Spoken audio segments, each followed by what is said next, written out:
हमें अपने सोच में निगेटिविटी निकालनी है। मैं तमाम लोगों को देखता हूं कि वो बाबा साहब का जय भी तो करेंगे, मानव साहब का नाम तो लेंगे, लेकिन जब चुनाव आता है ना तो दाएं बाएं देखने लगते हैं और कहते क्या है कि बीएसपी तो कमजोर हो गई है। अरे सबसे ज्यादा वोट आपका है। जरा आप 12 के रिजल्ट देख लेना, जिसकी आज सरकार चल रही है। 2012 में भारतीय जनता पार्टी की हैसियत 2000, 4000, 6000 से ज्यादा नहीं थी। अब यहां तो आपको याद होगा किस विधानसभा में कितना वोट 12 में मिला था भाजपा को, लेकिन हम अपने आप बता रहा हूं क्योंकि बगल जिला मेरा भी है। बीकापुर में 66 वोट भारतीय जनता पार्टी को मिला था 2012 में, गोसाईगंज में 4600, टांडा में 3300, दरियाबाद में आपके 3500। किसको? भाजपा को। कब? 12 में। लेकिन किसी चौराहे पे चर्चा नहीं हुई कि भारतीय जनता पार्टी खत्म हो। और वही भाजपा जिनकी 12 में 2000, 4000, 6000 की हैसियत थी, वही भाजपा 13 छोड़ के 14 में दिल्ली में नूर मोहम्मद की सरकार बना ली, क्योंकि उनके लोगों के अंदर में, मनों में निगेटिविटी नहीं आई। हम आपसे कहना चाहते हैं कि तब क्यों नहीं चर्चा हुई कि भाजपा खत्म हो गई, लेकिन आज बहुजन समाज पार्टी कितना भी कम पाई होगी, 15, 20, 25, 50, 80, 90, 1 लाख तक वोट विधानसभा में आपको मिले थे। और लोकसभा में भी जहां बहुत कमजोर लड़े, वहां से भी 40-50 हजार से लेकर के 3 लाख तक आपको वोट मिले। अगर 3 लाख तक आपको वोट मिले तो कहां से थे? हमारे लोगों ने दिया है। तो हम आपसे कहना चाहते हैं कि वो लोग जब चौराहों पर गलत चर्चा करते हैं तो हमें आपको उसमें हाँ में हाँ नहीं मिलाना चाहिए।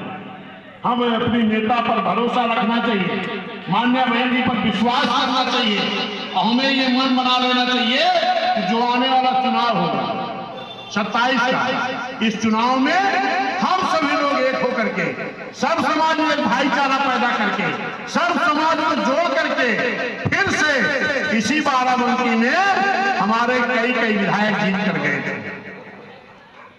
अगर आज वो मिशन से भटक गए हैं तो हमें आप सबको फिर इकट्ठा होकर के, लामबंद होकर के, फिर आने वाली 27 के चुनाव में हाथी के सामने बटन दबा करके, आज माननीय बहन जी के जन्मदिन पर आप सभी लोग बधाई देने आए हो। बहन जी के लिए असली बधाई वही होगी कि आज से आप लोग अपने मन में ठान लो कि 27 में, 7 में सरकार थी ना, 7 में थी, फिर 27 में सरकार बनाने के लिए आज से ही हम सभी लोग संघर्ष शुरू कर देंगे। आज सभी लोग माननीय बहन जी को मुख्यमंत्री बनाना चाहते हो कि नहीं? जरा दोनों हाथ उठा के बताओ। सभी लोग चाहते हो ना? आज से जाकर के सभी लोग 27 जनवरी को मुख्यमंत्री बनाने के लिए अपनी अपनी विधानसभा जहां जिनके घर हो, पद पे हुआ चाहे ना हो, पद तो उस पर बहुत कम है, सभी पदे थोड़ो मिल जाएगी। हे माई बहनी, भैया बाबू सब लोगों से हाथ जोड़ा थी कि आज से जा करके जिस विधानसभा में जिसका घर हो, ये सोच लो कि अपनी अपनी विधानसभा में बहन जी जिसको भी हाथ में लेकर के भेजेंगी उसको जिता करके हम विधानसभा भेजने का काम करेंगे। अगर ये काम आप कर ले गए तो 27 में पुनः बहन जी मुख्यमंत्री बनेगी और आपकी जो योजनाएं बंद हो गई हैं वो सब शुरू हो जाएगी। जरा एक चीज बताओ कि आज इस देश में आम जनता की उपयोग की सारी वस्तुएं महंगी हो गई हैं। चाहे डीजल देख लो, पेट्रोल देख लो, गैस सिलेंडर देख लो, शिक्षा देख लो कितनी महंगी हो गई, दवा देख लो, फीस देख लो, किताब कॉपी देख लो, सारी वस्तु महंगी हो गई। महंगाई का कारण समझ रहे हो क्या है?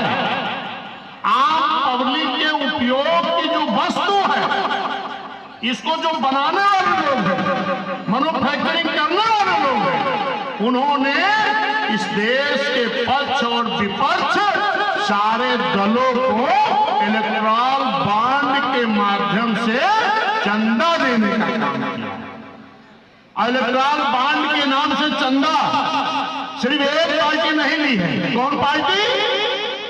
नहीं जानते क्या? बहुजन समाज पार्टी और मान्या बहन। क्यों? क्योंकि माननीय कांशीराम साहब कह के गए थे कि जिसका सहारा लोगे उसका इशारा मानना पड़ेगा। इसीलिए मान्य बहन जी किसी भी उद्योगपति से इलेक्टोरल बॉन्ड के माध्यम से चंदा लेने का काम नहीं किया है। और आज जो महंगाई है ना, पक्ष विपक्ष इस पे दोनों नहीं बोलेंगे, क्योंकि सारे दलों ने इलेक्टोरल बॉन्ड के माध्यम से चंदा लिया है। चाहे भाजपा हो, चाहे कांग्रेस हो, समाजवादी ने भी 49,000 करोड़ कर लिया है। कोई सब दल नहीं लिया है।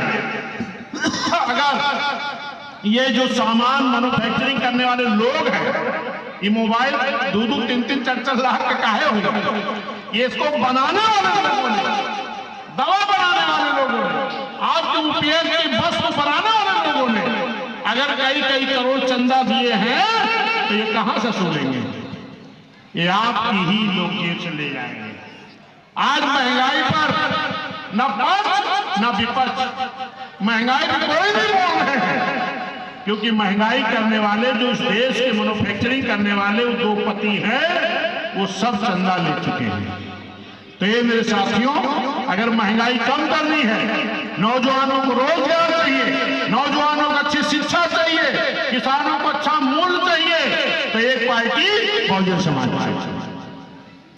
साथियों, मैं अपनी बात समाप्त करूंगा, क्योंकि मैं तो आपके बीच में लगातार आता जाता रहता हूं, लेकिन आज सभी जितने साथियों ने हाथ उठाया है, आप सभी साथी जाकर के अपने अपने विधानसभा में तैयारी शुरू करेंगे अभी से, और आने वाली 27 तैयारी शुरू करके